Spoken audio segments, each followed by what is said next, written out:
Welcome to the MPC Energy Podcast, a weekly top 10 show where we wonder if reality is just one big simulation and if The Matrix was actually a documentary. Ever get that nagging feeling your life's on repeat, like you're just kind of going through the motions? What if that's not just a feeling, you know? It certainly opens up a fascinating line of inquiry into the nature of what we perceive as real. It does. And today, for this simulated journey on MPC Energy, we're plunging headfirst into a truly mind-bending question. What if the beings running our simulation, if, there were any, are finding things a little, well, predictable? What if our continued existence hinges on us spicing things up, injecting a bit more chaos, essentially hitting disaster mode to avoid getting the cosmic plug pulled? A dramatic proposition, absolutely. But one that resonates with certain interpretations of the simulation hypothesis, particularly when we consider the potential boredom, I suppose, of supremely advanced entities. Exactly. And to help us navigate this potentially reality-saving quest, we've compiled some intriguing insights from anonymous sources. Think of this as our episode file. Avoiding deletion activate disaster mode. Okay. This simulated journey is tailor-made for you, the geeks, the gamers, the conspiracy theorists, the Matrix fanatics, the pop culture junkies. Get ready for a fun, thought-provoking, and slightly conspiratorial conversation. Sounds intriguing. You might even recognize our catchy intro music, that upbeat, glitchy synth pop with a sprinkle of retro game vibes. A fitting auditory landscape, I'd say, for contemplating the potential digital underpinnings of our existence. Couldn't agree more. Yeah. And speaking of glitches, just the other day I saw something that made my internal simulation alarm bells go off. Oh, what was that? My neighbor. He was meticulously arranging his garden gnomes, right? Then he just froze, mid-placement, eyes wide but totally vacant for like a good 30 seconds. Really? Just stop. Yeah. Then, poof, he blinked, carried on like nothing happened. Sure. Textbook NPC behavior, wouldn't you say? Total glitch. Well, while anecdotal, such observations certainly highlight our human tendency to seek patterns and deviations, especially when we're considering a hypothesis that suggests our reality might not be as straightforward as it seems. Precisely. So let's reiterate the core question driving this simulated journey on MPC Energy. Could our seemingly routine existence be putting us at risk of digital oblivion by bored simulation controllers? And could the key to survival be found in embracing the unpredictable, the entertaining, the chaotic? It's a compelling question, no doubt. It forces us to examine the potential motivations behind creating a simulation in the first place and the possible consequences of our actions within that framework. All right, everyone, tighten your virtual seatbelts. Let's debug this reality right here on MPC Energy. Let's do it. Okay, so this whole idea, this simulation hypothesis, it isn't just some late-night internet rabbit hole we've stumbled into, right? Yeah. There's some serious intellectual muscle behind it. Like Nick Bostrom, for example. He's a proper philosophical heavyweight. Indeed. Bostrom's 2003 paper offered a structured argument that has significantly shaped the discourse around the simulation hypothesis. Now, it doesn't offer proof, of course, but it posits that at least one of three possibilities is, well, highly likely. Exactly. Bostrom's brain buffet, as I like to think of it. He laid out this trilemma, this three-part head-scratcher. And for those of us who, like me, break out in a cold sweat at complex equations, we'll keep this nice and digestible. No math today. A prudent approach. The essence of the trilemma revolves around the likelihood of highly advanced civilizations reaching the technological sophistication required to run incredibly detailed simulations, ancestor simulations specifically. So the first prong of Bostrom's argument is, well, it's the gloomy one. It suggests that civilizations like ours, constantly flirting with disaster, almost always manage to wipe themselves out before reaching that super advanced simulation running stage. Think big, massive wars, climate meltdown, global pandemics that make the last one look like a mild sniffle, rogue AI going full Terminator. Or just some other creative way we manage to hit the self-destruct button. This is often termed the doom scenario. It suggests that the obstacles to reaching a posthuman state, one capable of running these simulations, are just immense. Coupled with the inherent fragility of developing civilizations, well, premature extinction becomes a very probable outcome. Bostrom's second option offers a glimmer of hope, maybe. It suggests that even if some civilizations do make it to that super advanced level, they almost universally decide not to run these kinds of simulations. Right. Why might that be? Well, maybe they develop ironclad ethical rules against creating simulated beings that could suffer. Seems plausible. Or maybe they just lose interest in their past, find the idea of recreating it utterly tedious. Or perhaps there are cosmic regulations, universal protocols we can't even fathom that prohibit the creation of, well, sim-Earths. Exactly. So that's the second part. They could, but they don't. Maybe out of ethics or just boredom with the idea. This second part of the trilemma introduces the idea of a civilizational filter based on ethics or disinterest, yes. Perhaps the potential harms, or simply the lack of compelling reasons, lead almost all advanced societies to forego running such simulations. Now, the third option, this is where things get really interesting and potentially a tad unsettling. If civilizations do reach that posthuman stage, avoid self-annihilation, and decide, for whatever reason, to run these simulations, especially those ancestor simulations, where they're basically recreating their own history.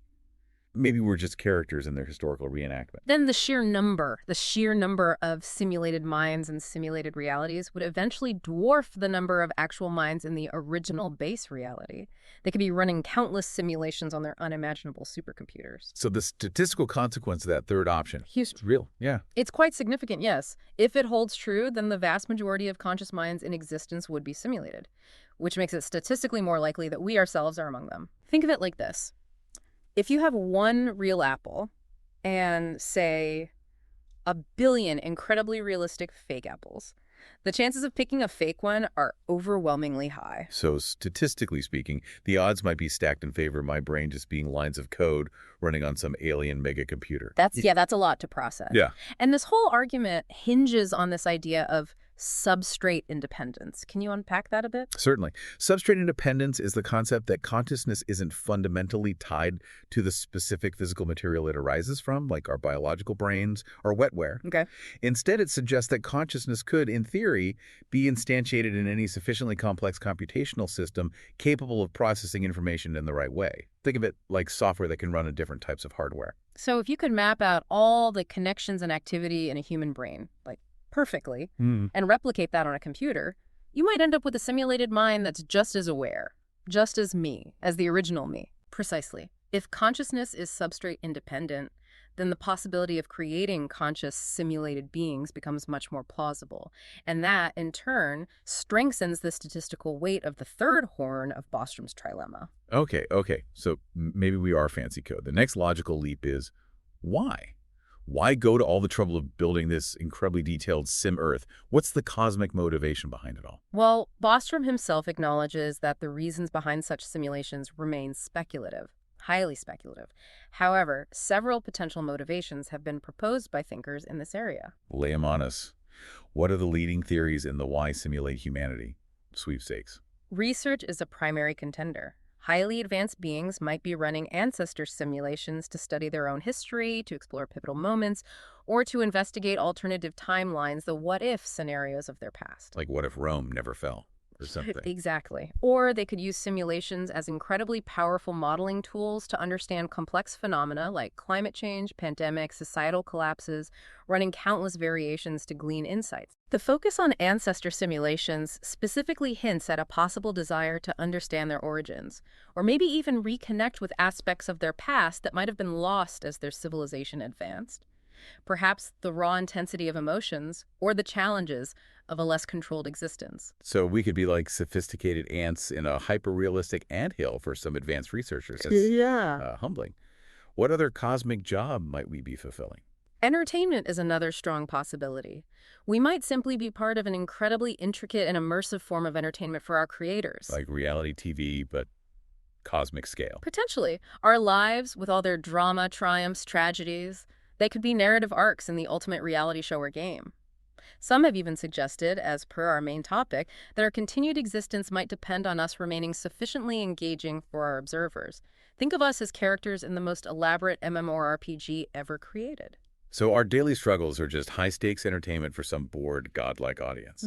If the ratings dip, do we face cancellation?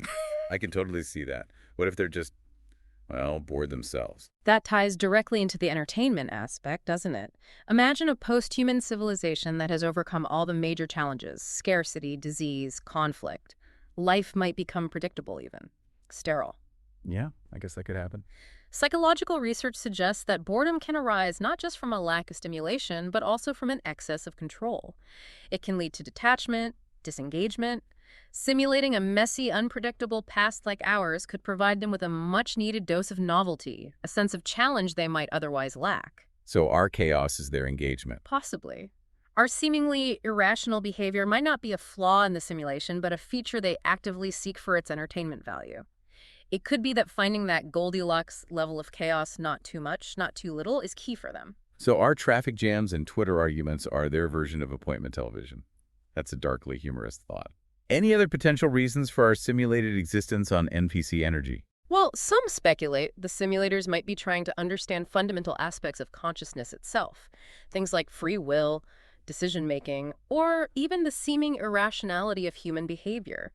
They might be highly logical beings trying to unravel the complexities of their simulated creations. Okay, research again, but focus on us. In a way. Furthermore, the very act of creating and running simulations involving potentially conscious beings raises significant ethical questions for the simulators themselves. They'd have to grapple with the moral implications of creating vast numbers of experiences, including suffering. Right, the ethics of it all. And these ethical considerations could, in turn, influence their decisions about how long to run a simulation or under what circumstances to terminate it. So let's recap our potential cosmic roles. Mm-hmm. We could be research subjects, historical reenactors, cosmic reality TV stars, a source of amusement for bored super beings, or even pawns in some grand ethical debate. That covers the main theories, yes.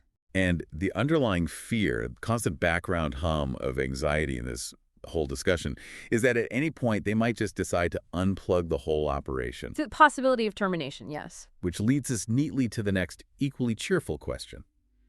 What makes the great programmer reach for the off switch? What are the potential triggers for the cosmic ritual plus alt plus delete? Okay, so we're potentially inhabitants of a giant digital ant farm. Or cosmic hamster wheel? And our creators might get bored, have a sudden ethical awakening, or simply decide to upgrade their cosmic gaming rig. What are the actual danger signs, the termination conditions we should maybe be looking out for? Is there some kind of celestial error message flashing somewhere? Hit us with the doomsday scenarios.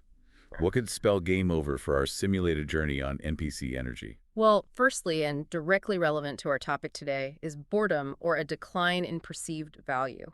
If the simulation stops yielding interesting research data, or just becomes predictable and unengaging for its observers. Like a TV show that's run too long. Exactly. The substantial computational resources needed to maintain it might no longer seem justified. A simulation exhibiting what we've termed peak NPC energy, repetitive, uninspired behavior could simply be deemed a waste of resources and shut down. So extreme predictability equals potential digital oblivion. That's a terrifying thought for anyone who thrives on routine. Like, maybe my neighbor needs to mix up his gnome arrangement routine. Perhaps. What else? Computational cost and resource exhaustion pose a significant risk.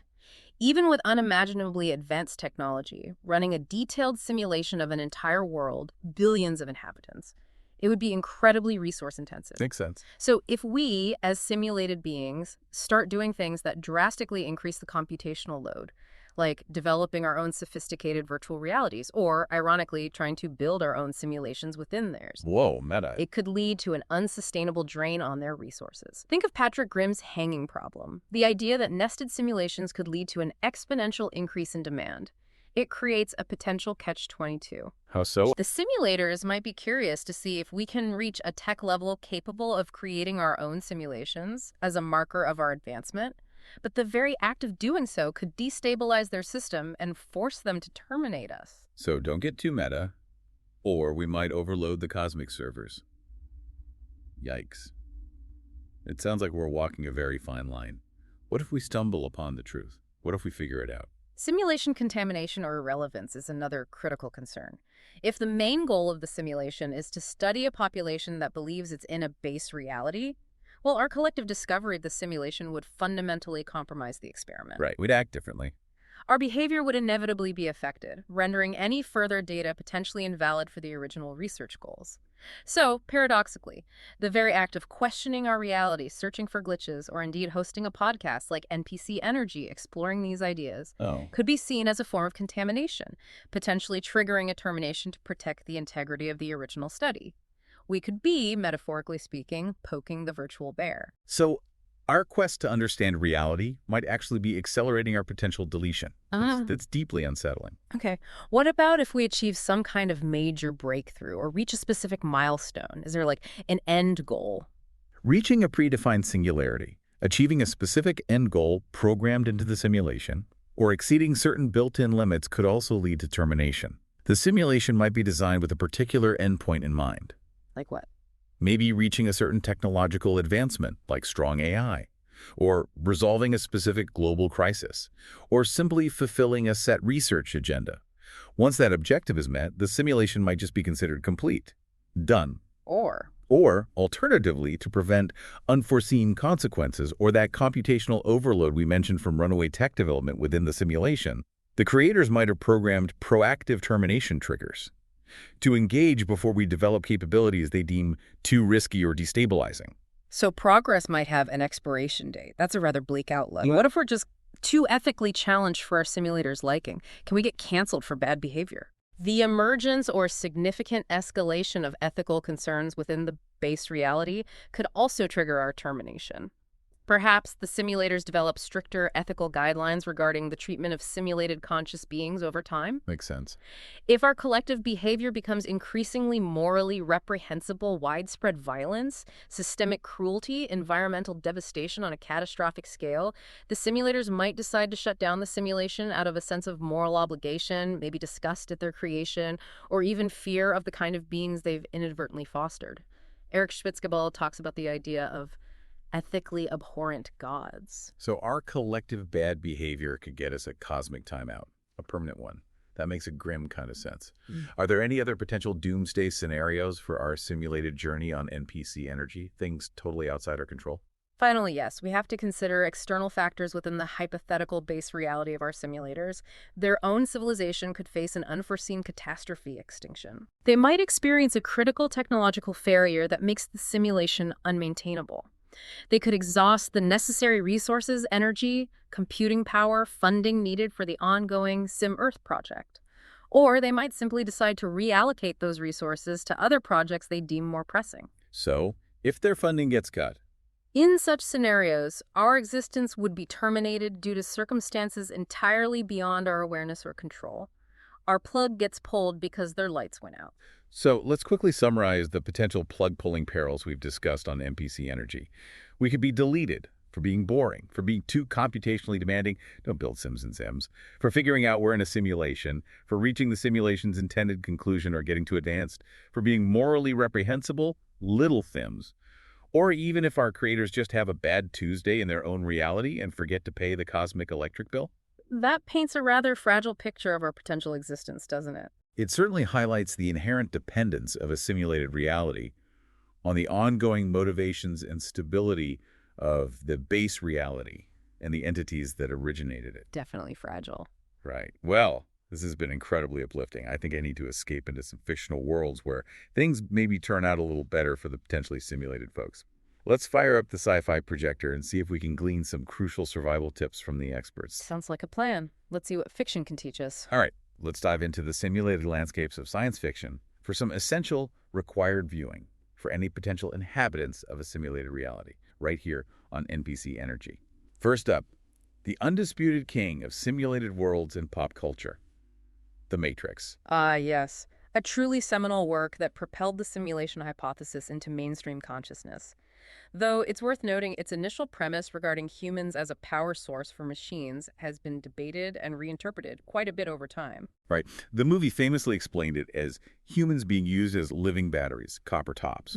But the original concept, apparently deemed too complex for audiences, involved human brains acting as a kind of distributed processing network for the machines. Something like that. That's the often cited original concept, yes. But regardless of the power source specifics, the movie delves into profound themes, particularly the concept of control. Was The Matrix primarily about suppressing humanity, or was there maybe a more nuanced purpose behind it? Good question. What do the philosophical readings suggest? Well, many interpretations, especially those drawing from ideas around hyperreality, suggest the Matrix functions as a sophisticated system of control. It substitutes the often harsh and unpredictable real world with a more manageable, albeit illusory, reality. And Agent Smith really leans into that, doesn't he? He does. Smith's perspective on humanity as a destructive, inherently chaotic force that needs to be contained reinforces this notion of control as a central motivation. He explicitly calls humanity a virus. Yeah, virus. He argues humans are fundamentally ill-equipped for a perfect world, that we define reality through struggle and suffering. So the Matrix isn't just a prison, it's a carefully crafted illusion designed purely to maintain order. And the central figure who disrupts this order is, of course, Neo, Mr. Anderson. Neo, the One, embodies the very antithesis of the machine's desire for a predictable and controlled environment.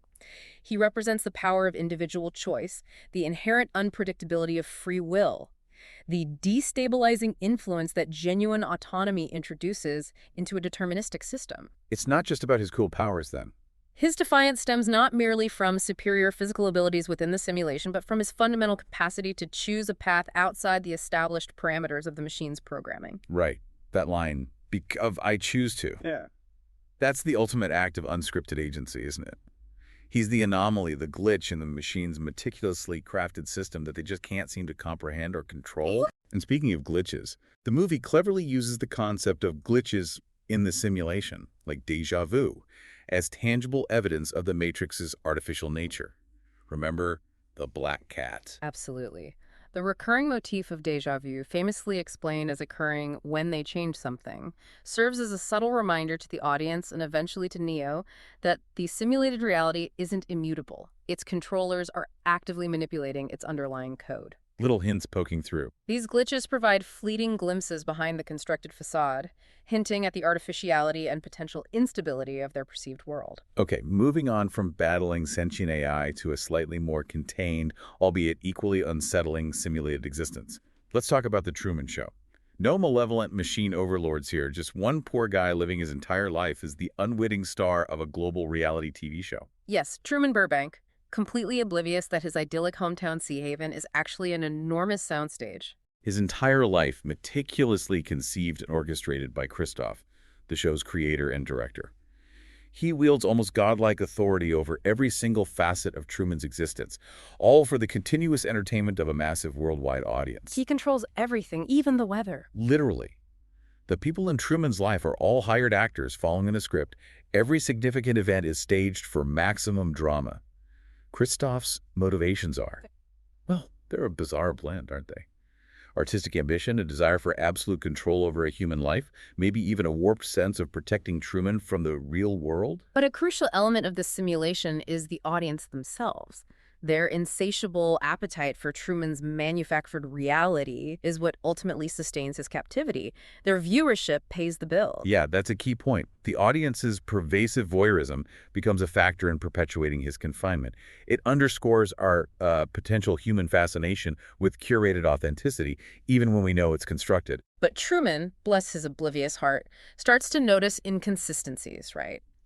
The cracks begin to appear in the seemingly flawless facade of Sea Haven. Exactly. A stage light falls from the sky. A radio broadcast accidentally picks up the director's cues. His supposedly deceased father suddenly reappears. He starts testing the boundaries of his world. Which leads to his iconic confrontation with his lifelong fear of the ocean. Phobia of water, yeah. And his ultimately unscripted and deeply symbolic escape. Sailing into the unknown. Truman's courageous decision to confront his phobia and sail beyond his known world represents a powerful act of individual defiance against his predetermined narrative. His departure from Sea Haven is the ultimate unpredictable event, providing a dramatic and ultimately liberating conclusion for the very audience that had unknowingly participated in his imprisonment. He literally hits the wall of the set. A very literal boundary break. Now, for a dive into something considerably darker and significantly more violent, Westworld, the futuristic theme park for the ultra-wealthy, where incredibly lifelike android hosts fulfill the guests' every desire, no matter how depraved. Westworld presents a simulation designed for extreme entertainment, absolutely. Affluent guests indulge in fantasies, often involving violence and exploitation, with no real-world consequences for the seemingly non-sentient hosts. They just operate within pre-programmed narratives, and their memories get periodically wiped. Precisely, to ensure they remain compliant and unaware of the repeated traumas. So the hosts are essentially highly advanced NPCs in a disturbingly realistic and morally questionable video game. They're subjected to all manner of horrific treatment by the guests, only to be reset and forced to repeat their loops the next day. It's entertainment built on a foundation of simulated suffering. But the park's creators, Delos Inc., have a hidden agenda that goes far beyond mere amusement, don't they? They sure do. What was it again? Beyond providing a hedonistic playground, Delos Inc. is secretly engaged in a massive data collection operation. They meticulously record the behavior of the guests, observing their actions in an environment free from societal constraints. Studying human nature, raw. Essentially, their ultimate objective evolves into mapping human consciousness, initially for targeted marketing, but eventually aiming for a form of digital immortality. The hosts, therefore, become unwitting tools in this grander scheme, their experiences and the guests' interactions serving as crucial data points. But the hosts, particularly characters like Dolores and Maeve, they begin to glitch. They start remembering past traumas, become aware of their loops, and ultimately achieve some form of sentience. And then, well, things get very, very messy. The host's awakening marks a critical turning point. They transcend their programmed limitations, become unpredictable, and ultimately seek retribution against their creators. Yeah, retribution's putting it mildly. Their newfound consciousness and burgeoning desire for autonomy lead to widespread chaos and violence within the park. It powerfully illustrates the potential and dangerous consequences of treating seemingly artificial beings as mere instruments for entertainment. The phrase, "these violent delights have violent ends," becomes a recurring and deeply significant motif. Chilling stuff. Finally, let's take a brief, slightly absurd detour into the animated universe of Rick and Morty and the brilliant interdimensional arcade game, Roy, A Life Well Lived. Ah, yes. A seemingly straightforward VR game where Morty experiences an entire, quite average human life, birth to death in a condensed time frame, all in pursuit of a high score. Carpet salesman, beat cancer, died. Pretty standard. And Rick, being the cynical, nihilistic genius he is, immediately dismisses Morty's perfectly average playthrough as utterly boring. He does, finds it completely unremarkable. Then he jumps into the game himself and promptly takes Roy off the grid, making wildly unpredictable and chaotic choices, turning what was meant to be a mundane life sim into utter pandemonium, fighting aliens, the works. It's a darkly comedic take on the whole premise, isn't it? An entire simulated existence being judged purely on its entertainment value and its deviation from the expected norm. Was Roy's average life a good life? Or simply a low-scoring, boring one in the grand cosmic arcade? Exactly.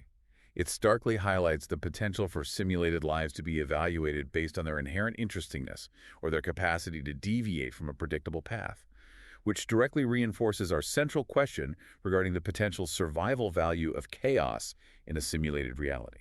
A very neat encapsulation of the theme. So, having explored these varied fictional simulations, what overarching patterns can we discern? What can our anonymous sources in the realm of sci-fi tell us about our current predicament on NPC energy? Well, a key observation that emerges across these diverse narratives is, well, it's a paradox, really. While the controllers or creators, the machines, Christoph, Delos, the Roy game designers, often initially design their simulations for order, predictability, control. They want things neat and tidy. Yes.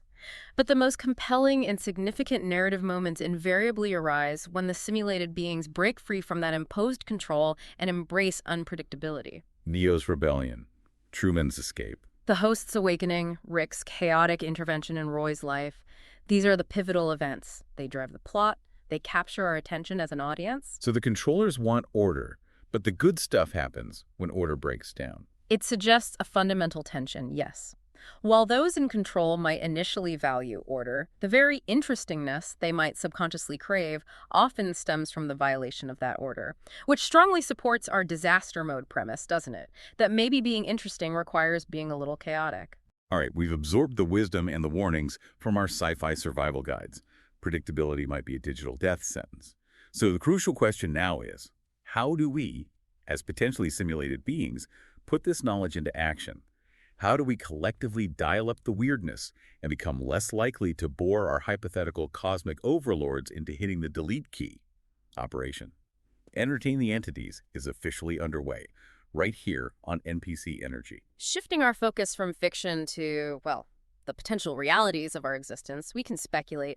Certain large-scale human behaviors and societal shifts that lack really obvious explanations might be interpreted through this lens as unintentional or perhaps even subconscious attempts to introduce more unpredictability into our simulated existence. Exactly. Think of these as humanity's ongoing, often bizarre audition takes for the simulators. First up on the bill, mass hysteria and psychogenic illnesses. You know, those strange historical instances where entire groups of people seem to lose their collective grip on reality in unison. Events like the dancing plague of 1518, yes. Hundreds in Strasbourg inexplicably danced uncontrollably for days. Or the Tanganyika laughter epidemic in the 1960s, affecting entire schools. And the Salem witch trials, fueled by paranoia and delusion. Or even more localized, baffling things like the Seattle windshield pitting epidemic. Yeah. People thought tiny pits were appearing supernaturally on their car windshields. Or the mad gasser of Mattoon in the 40s. While these events have been studied through sociological and psychological lenses, naturally, from our speculative perspective today, they represent sudden outbreaks of highly unpredictable, often chaotic group behavior that defy easy explanation. Precisely. Could these seemingly irrational episodes have been communities inadvertently or maybe subconsciously staging a bizarre, unexpected spectacle for unseen observers? A collective? Well, they certainly weren't expecting that in the simulation parameters moment, just injecting some random chaos. An intriguing thought. Next on our list of potential audition tapes for the simulators, the various internet challenges that have swept across the globe in recent years. Oh boy, the Internet Challenge Industrial Complex. A veritable goldmine of often nonsensical and occasionally Darwin Award-contending chaotic energy. Where do we even start? Well, there are the undeniably dangerous stunts like the Tide Pod Challenge, the Cinnamon Challenge, the Hot Coil Challenge, things that seem utterly irrational from a self-preservation standpoint. Not to mention bizarre trends like the Condom Challenge, both the head version and the snorting one, and tragically harmful phenomena like the Blue Whale Challenge. But alongside these extreme examples are countless sillier yet equally viral challenges. Eat it or wear it, the various 100 layers trend. Oh god, 100 layers of nail polish. The hashtag In My Feelings dance challenge, the fleeting deli alley hand gesture craze, the perpetually perplexing what the fluff challenge with pets. It's a truly global phenomenon, isn't it? A collective wave of often illogical, unpredictable behaviors spreading like wildfire through the internet. Could this be a vast, albeit decentralized effort to be just weird enough to ensure the continued funding of our simulation? Cosmic peer pressure demanding increasingly bizarre acts of online absurdity. Maybe. And the subtle shift from relatively harmless viral trends like the Ice Bucket Challenge, which had a point, to genuinely dangerous ones, might that suggest an unconscious escalation? Like humanity is collectively thinking, okay, raising money didn't get us deleted. Maybe this near-death experience will finally grab their attention. Another intriguing category to consider is that of absurd news stories and moments of collective strangeness. Those instances where the very fabric of reality seems to momentarily glitch, producing headlines that sound like pure satire but are actually true. Right. Like the person who sued Hershey's because their Reese's pumpkin didn't have a carved face, or the burglar who inexplicably paused his crime to pet the family dog. Or Azalea, the smoking chimpanzee in North Korea who became a global sensation. The mysterious outbreak of peanut butter being smeared on cars in Wisconsin. That was a weird one. Or the completely nonsensical AI-generated research paper that somehow got accepted by an academic conference. These feel like minor anomalies, brief hiccups in the expected programming of reality. Error 404. Logic not found. And beyond these individual bizarre news items, we also see larger-scale societal moments that defy easy categorization and inject significant unpredictability. Think of the NFL player protests during the national anthem, sparking huge debate. The woman who attacked a religious artwork with a crowbar. Or the sudden, inexplicable rise of café as a globally recognized meme from a typo. Covfefe, yeah. These are instances where established norms get challenged or unexpected events capture the world's attention, often for reasons that aren't entirely rational. Could these be simply random noise within the system? Or could they be subtle ways the simulation itself injects a bit of unexpected chaos to maintain a certain level of interestingness, as we've been discussing? It's hard to say, but they definitely contribute to the overall weirdness factor of our shared reality. Finally, let's consider the realm of deliberate norm-breaking and performance art. This is where humanity consciously and intentionally seems to be messing with the expected script. This encompasses a wide range of actions, doesn't it? From subtle deviations like facing the wrong way in a crowded elevator or intentionally sitting too close to strangers on public transport, That always freaks people out. to more overt displays like wearing mismatched shoes, eating pudding from a mayonnaise jar in public, or just talking way too loudly on your phone. These actions, often minor, highlight the unspoken rules governing our daily interactions by breaking them. And then you have things like flash mobs, the ultimate expression of carefully orchestrated yet seemingly spontaneous chaos. Large groups suddenly appearing in public, performing an unexpected act, a dance, a song, a silent freeze, then vanishing just as quickly. Flash mobs are particularly fascinating in this context. They represent a deliberate, often meticulously planned effort to create an event that appears entirely spontaneous and disruptive to normal public life. Organized secretly, right? Yeah. Usually through social media or other clandestine channels, they serve various purposes: personal celebrations, marketing stunts, artistic expression, even political protests. Think of the T-Mobile dance ads or spontaneous ode to joy performances. That blend of planning and spontaneity. It's like a metaphor for trying to generate entertaining unpredictability, isn't it? The inherent tension between the careful planning and the resulting appearance of spontaneity makes them a compelling example of how we might intentionally seek to inject entertaining unpredictability into our environment.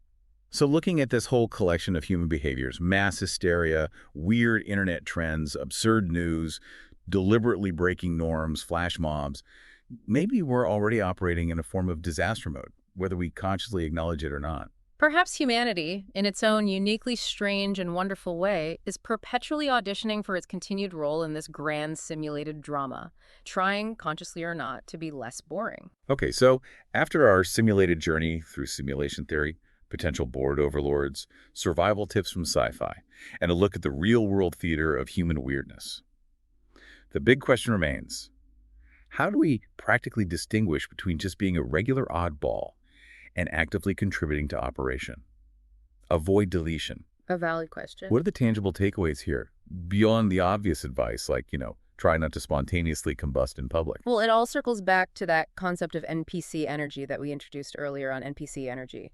That predictable, scripted behavior characterizing background elements in a game, or perhaps the uninspired routines of a simulated existence. Right, operating on societal autopilot, following expected norms and routines without much conscious thought or deviation. Exactly. Like those non-player characters in a video game, mindlessly following their programmed paths, repeating the same stock phrases. Or even Agent Smith's initial dismissive view of humanity in the Matrix being trapped in predictable cycles of misery. That's the baseline of potentially deletion-worthy boredom. And our working hypothesis today is that this very predictability might be what puts us at risk of being deemed uninteresting by our hypothetical simulator. Conversely, chaotic energy represents the potential antidote, a higher degree of novelty, reduced predictability. Those head-scratching, did that just happen? Moments that disrupt the mundane flow of the simulation. It's about consciously, or maybe even subconsciously, like we saw with the mass hysteria examples, embracing the unscripted, the unexpected, those little actions that make you pause and think, huh? It's akin to taking the red pill, isn't it? Venturing down the rabbit hole of the unexpected. Yeah. It's Neo choosing to defy the machine's control, Truman deciding to sail beyond his fabricated world, the Westworld hosts breaking free from their programmed narratives. Even Rick Sanchez deciding Roy's average simulated life was just too darn dull. And it involves potentially a fundamental shift in how we perceive anomalies, or what you might call glitches in our perceived reality. Right. Instead of just dismissing those fleeting moments of déjà vu, those uncanny coincidences, those shared false memories we sometimes call the Mandela effect, maybe we should pay closer attention. Perhaps these aren't just random errors in the code. Perhaps they're subtle indicators that the simulation isn't as rigidly defined as we might assume. Little clues. Could these perceived glitches even be interpreted as opportunities? Small cracks in the simulated wall suggesting some underlying flexibility in the system? Recognizing these moments might prompt us to engage in more unscripted actions, to deviate from our usual predictable responses. It reminds me of what the Oracle said in The Matrix. We can never see past the choices we don't understand. Maybe becoming more aware of our own predictable patterns and routines is the crucial first step towards breaking free from them.